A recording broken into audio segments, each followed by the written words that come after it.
प्रिय श्रद्धालुओं, जय श्री कृष्ण, जय श्री राम, जय श्री राधे राधे, जय श्री महाकाल। ब्रह्मा जी का भगवती के चरण नख में समस्त देवता लोक आदि को देखना तथा भगवान विष्णु, भगवान शंकर और ब्रह्मा के द्वारा भगवती जगदम्बिका की स्तुति। ब्रह्मा जी कहते हैं, इस प्रकार बताकर भगवान विष्णु ने फिर कहा कि हम लोग बारंबार प्रणाम करते हुए इन भगवती के पास चले। ये परम आदरणीय महामाया हमें अवश्य वर प्रदान करेंगी। इनके निकट चलकर निर्भीक हो हम इनके चरणों की उपासना में लग जाएंगे। द्वार पर रहने वाले द्वारपाल हमें रोक देंगे तो वहीं ठहरकर सावधानी के साथ हम इनकी स्तुति आरंभ कर रहे हैं। ब्रह्मा जी कहते हैं, इस प्रकार भगवान विष्णु के कहने पर मुझे और शंकर को बड़ी प्रसन्नता हुई।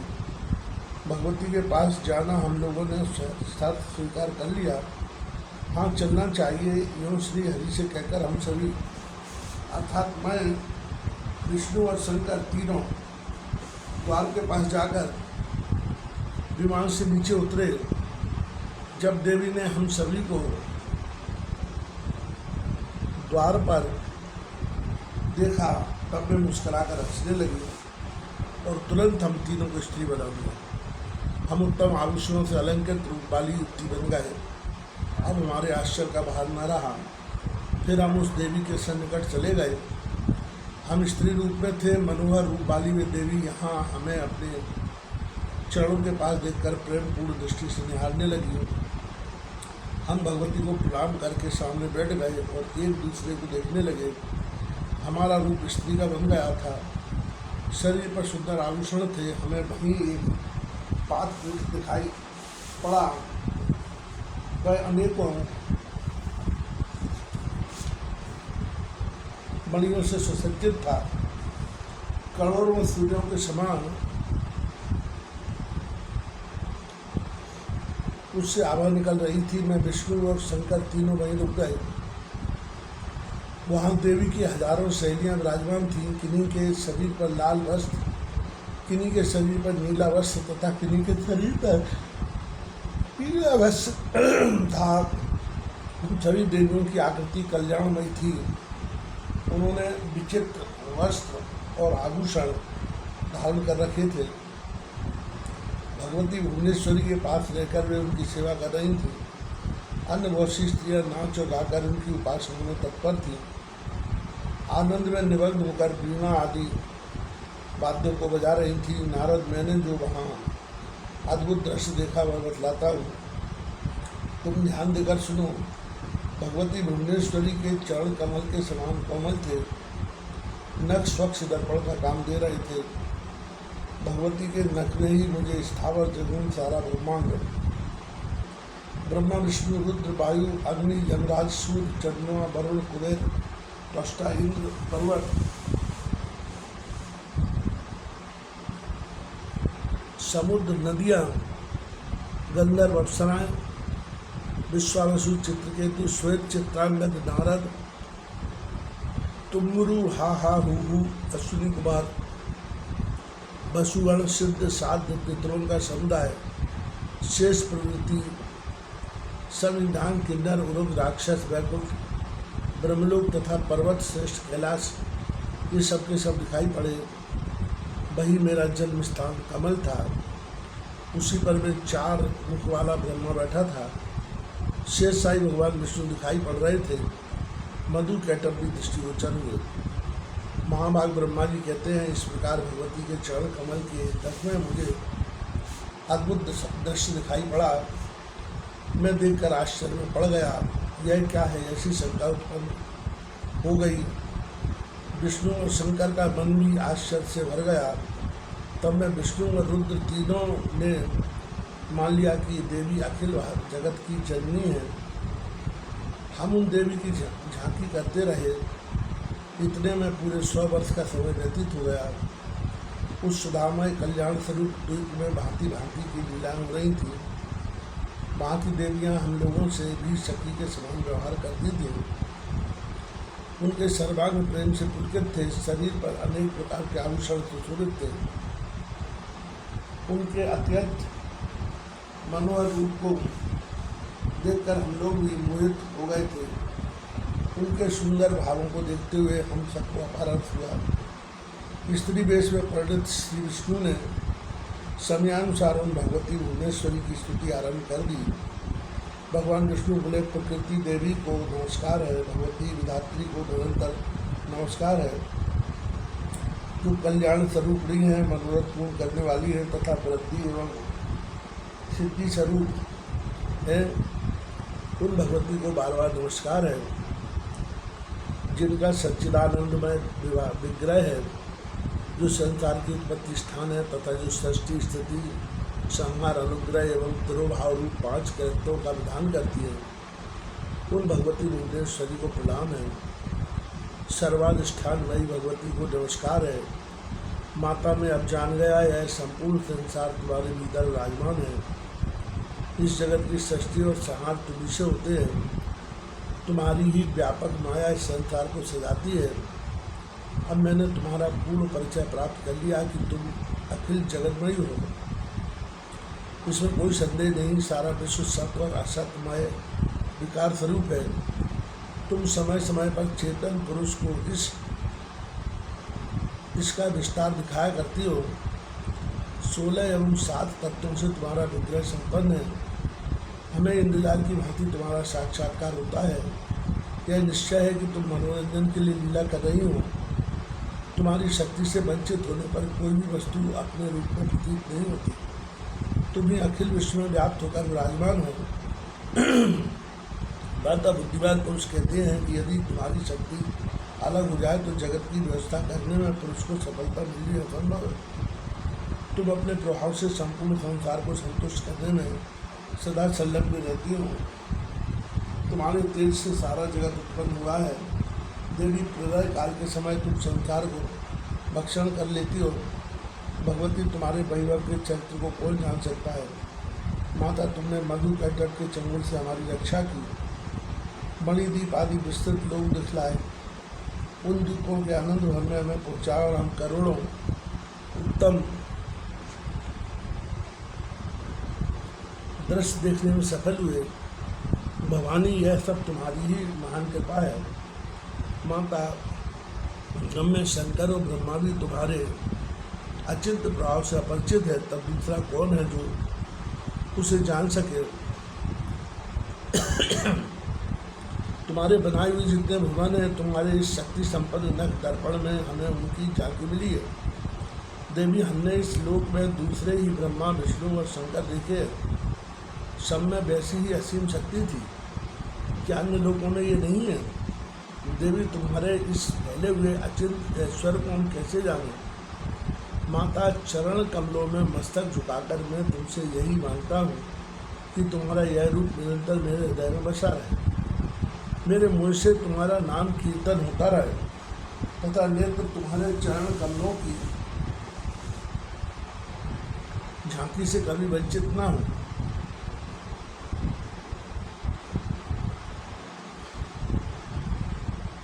आर्य, मेरे प्रति तुम्हारा यह भाव बना रहे कि यह मेरा सेवक है और मैं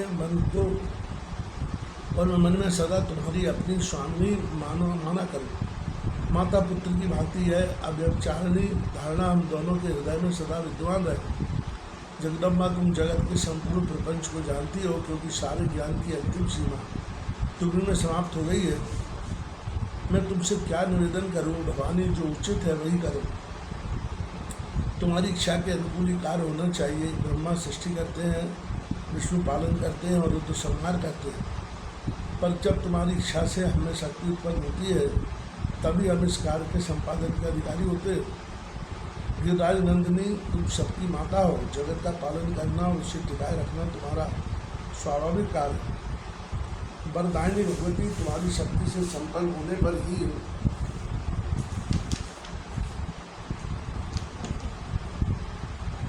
सूर्य जगत को प्रकाशित करता है। तुम शुद्ध स्वरूपा हो। यह सारा संसार तुम्ही से उद्भाषित हो रहा है। मैं, ब्रह्मा और शंकर, हम सभी तुम्हारी कृपा से ही विद्यमान हैं। हमारा आविर्भाव और तिरोभाव हुआ करता है। केवल तुम ही नित्य हो, जगत जननी हो, प्रकृति और सनातनी देवी हो। यह निश्चय है कि बुद्धिमान मनुष्यों की बुद्धि और शक्तिशाली जनों की शक्ति तुम ही हो। कीर्ति, कांति और कमला तुम्हारे नाम है। तुम शुद्ध स्वरूपा हो, कभी तुम्हारा मुख मलिन नहीं होता। मुक्ति देना तुम्हारा स्वभाव ही है। मृत लोक में पधारने पर भी तुम सदा विरक्त रहती हो। वेदों का मुख्य विषय गायत्री तुम ही हो। स्वाहा, स्वदा, भगवती और ओम ये तुम्हारे रूप हैं। तुम्ही ने देवताओं की रक्षा के लिए वेद शास्त्रों का निर्माण किया है। परिपूर्ण समुद्र की तरंग के समान संपूर्ण प्राणी अनित्य है। ये सभी अजन्मा ब्रह्मा जी के अंश हैं। अपना स्वयं कोई स्वार्थ न होने पर भी उन जीवों का उद्धार करने के लिए ही तुम इस अखिल जगत की रचना करती हो। नाट्य दिखलाने वाले नट की भांति तुम्हें संसार की सृष्टि और संहार किया करती हो। तुम्हारा यह प्रभाव सर्वसाधारण को विदित है। देवी, तुम महाविद्या स्वरूपिणी हो। तुम्हारा विग्रह कल्याणमय है। तुम संपूर्ण मनोरथ पूर्ण कर देती हो। मैं बार बार तुम्हारे चरणों में मस्तक झुकाता हूँ। ब्रह्मा जी कहते हैं, देवादिदेव भगवान विष्णु यह स्तुति करके चुप हो गए। तब महाभाग शंकर जी नम्रतापूर्वक योग माया के सामने उपस्थित होकर कहने लगे। भगवान शंकर बोले, देवी, यदि महाभाग विष्णु तुरी से प्रकट हुए हैं तो उनके बाद उत्पन्न होने वाले ब्रह्मा भी तुम्हारे ही बालक हुए। फिर मैं तमोगुणी लीला करने वाला शंकर क्या तुम्हारी संतान नहीं हुआ? अर्थात मुझे भी उत्पन्न करने वाली तुम ही हो। सिवाय संपूर्ण संसार की सृष्टि करने में तुम बड़ी चतुर हो। माता, पृथ्वी, जल, पवन, आकाश, अग्नि, ज्ञानेन्द्रिय, कर्मेंद्रिय, बुद्धि, मन और अहंकार ये सब तुम ही हो।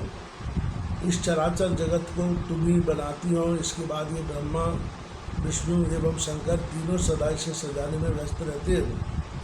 माता, यदि कहा जाए कि पृथ्वी, आप, तेज, वायु और आकाश इन 5 सगुण तत्वों से जगत स्वयं उत्पन्न हो सकता है तो ये 5 तत्व भी तुम्हारी ही कला है।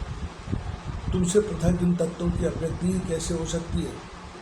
माता, ब्रह्मा, विष्णु और महेश का रूप धारण करके तुम ही जगत की रचना करती हो। अतः संपूर्ण चराचर जगत तुम्हारा ही रूप है। तुम भांति भांति के स्वांग बनाकर कौतूहलवश अपनी इच्छा के अनुसार क्रीड़ा करती हो और शांत भी हो जाती हो। इस संसार की सृष्टि, स्थिति और संहार में तुम्हारा गुण सदा समर्थ है। उन्हीं तीनों गुणों से उत्पन्न हम ब्रह्मा, विष्णु एवं शंकर नियमानुसार कार्य में तत्पर रहते हैं। हमें तीनों देवता जो जगत का कार्य संभालते रहते हैं तुम्हारे ही रूप है। अतः सबका कार्य तुम्ही सिद्ध है। मैं, ब्रह्मा और विष्णु वाम विमान पर चढ़कर जा रहे थे। हमें रास्ते में नए नए जगत दिखाई पड़े। भवानी, भला कहिए तो उन्हें किसने बनाया है? जगदम्बिके, तुम अपनी कला से इस जगत का सृजन और संरक्षण करने में संलग्न रहती हो। कल्याणमयी माता, तुम्हारे चरण कमलों के अतिरिक्त त्रिलोकी में मेरा कुछ भी अन्य अविनिश्चित पदार्थ नहीं है। भूमंडल पर कौन ऐसा है जो तुम्हारे चरण कमलों की उपासना छोड़कर अखंडक राज्य चाहे? तुम्हारे पाद पद्यों की सन्निधि मिले बिना ये घड़ी युग के समान प्रतीत हो रही है। माना तुम्हारे चरण कमलों की उपासना न करके जो पुण्यात्मा मुनि तपस्या में संलग्न है, निश्चय ही उन्हें भाग्य निर्माता ब्रह्मा ने ठग लिया है। तपरूपी धन होने पर भी मोक्ष से वंचित होने के कारण उनकी हारि समझनी चाहिए। अजन्मा माता, तुम्हारे चरण कमलों की धूल का सेवन करने से जितना शीघ्र इस संसार सागर से उद्धार हो जाता है, उतना तपस्या, इंद्रिय संयम, ध्यान अथवा वेद यज्ञों से होना संभव है। देवी, दया करके मुझे पवित्र नवार्ण मंत्र का उपदेश देने की कृपा करो। उस अद्भुत, अत्यंत विस्तृत एवं सर्वोच्च मंत्र का जप करते मैं सुखी हो जाऊँगा। ब्रह्मा जी कहते हैं, अद्भुत तेजस्वी भगवान शंकर की और स्तुति करने पर भगवती जगदम्बा ने नवार्ण मंत्र का स्पष्ट उच्चारण किया। सुनकर महादेव जी को अपार हर्ष हुआ। भगवती के चरणों में मस्तक झुकाकर वे वहीं बैठ गए। कामना पूर्ण करने वाले वो मोक्षदायी उस नवाक्षर मंत्र का जप आरंभ कर दिया। बीज मंत्र के साथ उत्तम रीति से उच्चारण करते हुए वे जप करने लगे। जगत का कल्याण करने वाले भगवान शंकर को योग करते देखकर मैं भी महामाया जगदम्बिका के चरणों पर गिर पड़ा और मैंने उनसे कहा, माता तुम अखिल जगत की सृष्टि करने वाली शुद्ध स्वरूपा हो। वेद तुम्हारे ऐसे रूप की कल्पना करने में अकुशल है, सो बात नहीं है, परंतु वे साधारण कार्य में तुम्हारा प्रयोग करना नहीं चाहते। सारे यज्ञों में तुम्हारे स्वाहा नाम का उच्चारण किया ही जाता है। त्रिलोकी में कोई भी वस्तु नहीं है जिसको तुम न जानती हो। इन सारे अद्भुत ब्रह्मांड की रचना करने वाला केवल मैं हूँ। मेरे सिवा त्रिलोकी में शक्तिशाली दूसरा कोई भी पुरुष नहीं है। मैं निस्संदेह धन्यवाद का पात्र हूँ, क्योंकि मैं सर्वोपरि ब्रह्मा जो ठहरा, यह मेरा अभिमान है। आज मैं तुम्हारे चरण कमलों की धूलि प्राप्त करके वास्तव में धन्य हो गया हूँ। तुम्हारी कृपा से मुझे यथार्थ ज्ञान प्राप्त हो गया है। तुम संसार का भय दूर करने में बड़ी निपुण हो। मुक्ति देना तुम्हारा स्वभाव ही है। मैं तुम्हारा आज्ञाकारी सेवक हूँ, यह बिल्कुल निश्चित है। अब मेरी रक्षा करो। जो तुम्हारे पावन चरित्र को पूरा नहीं जानते, वे ही मानव मुझे प्रभु बताया करते हैं। जिसे तुम्हारा प्रभाव ज्ञात नहीं है, वे ही जन स्वर्ग की कामना से यथेष्ट यज्ञ में लगे रहते हैं। संसार के सृजन की लीला करने के लिए तुमने मुझे ब्रह्मा के पद पर नियुक्त किया और मेरे द्वारा अंडज, पिंडज, स्वेदज और उद्भिज ये 4 प्रकार के प्राणी बनवाए। आदि माये यह सभी भेद मैं ही जानता हूँ, दूसरा कोई नहीं जानता। मेरे अहंकार जन अपराध क्षमा करने की कृपा करें। जो 8 प्रकार के योग मार्ग में तत्पर होकर समाधि में स्थित हों, अथक प्रयत्न करते हैं, उनकी बुद्धि कुंठित हो गई है। माता, कभी किसी ब्याज से भी तुम्हारा नाम उच्चारण कर लिया जाए तो उससे मुक्ति सुलभ हो जाती है। इस बात को वे जानते ही नहीं। भवानी, विष्णु और शंकर प्रभृति आदि पुरुष है, वे तुम्हारे सर्वोत्तम रहस्य को जानते हैं और उन्हें उसका अनुभव भी है। वे तुम्हारे शिविर, अंबिका, शक्ति एवं ईशा आदि पावन नामों का आदि पल के लिए भी त्याग नहीं करते। क्या तुम विश्व का निर्माण नहीं कर सकती थी? अवश्य कर सकती थी, क्योंकि तुम्हारी दृष्टि पड़ते ही 4 प्रकार के प्राणी जगत में उत्पन्न हो सकते। सृष्टि के आदि में केवल विनोद के लिए ही तुम मुझ ब्रह्मा को बनाकर यह सृजन कार्य संपादित करती हो। तुम्हारी कहीं उत्पत्ति हुई है, यह प्रसंग न देखा गया है न सुनाई गया है। तुम्हारी उत्पत्ति कहाँ से हुई है, इसे कोई नहीं जानता। जगत में कोई भी तुम्हारे रहस्य से परिचित नहीं है। भवानी, तुम एक हो, आद्या शक्ति और संपूर्ण स्वतंत्र। वेदों में तुम्हारा योग ज्ञान कराया गया है। माता, तुम्हारे संपर्क से ही मैं ब्रह्मा विष्णु सृष्टि करने में, विष्णु पालन करने में और शंकर संहार करने में कुशल है। यदि आज तुमसे अलग हो जाएं तो हम सबकी शक्ति कुंठित हो जाएगी। तुम्हारी लीला बड़ी विचित्र है। अल्पज्ञ पुरुष इस विषय में विवाद कर बैठते हैं। कौन है जो तुम्हारी विनोदपूर्ण लीला से मोहित न हो जाए? आदिदेव भगवान विष्णु अकर्ता है, उनके गुण स्पष्ट है। न उन्हें कोई इच्छा है, न उनकी कोई उपाधि ही है। वे सदा कला शून्य और सर्वसमर्थ है। फिर भी तुम्हारी विस्तृत लीला की झांकी करने में वे संलग्न रहते हैं। ऐसे शास्त्रज्ञों की शक्ति है। इस मूर्त और अमूर्त जगत का आधार तुमसे कोई पूर्व भी तुम्हारा पुरुष नहीं था, कोई तीसरा भी नहीं है। एक मेवाव द्वितीयम ब्रह्म। इस वेद के वचन को व्यर्थ कहना तो बनता नहीं। और इधर अनुभव दूसरी बात कहता है। इस प्रकार वेद वाक्यों और अनुभव में अत्यंत विरोध उत्पन्न हो रहा है। वेद कहते एक मेवा द्वितीयम ब्रह्म है, तो क्या वह आत्मस्वरूप तुम ही हो अथवा वह कोई और ही पुरुष है? मेरे संदेह को दूर करने की कृपा करो। किसी महान पुण्य के प्रभाव से ही मुझे तुम्हारे चरणों की सेवा सुलभ हुई है। तुम स्त्री हो अथवा पुरुष, यह रहस्य भी मुझे विशद रूप से कृपा करके बतलाओ।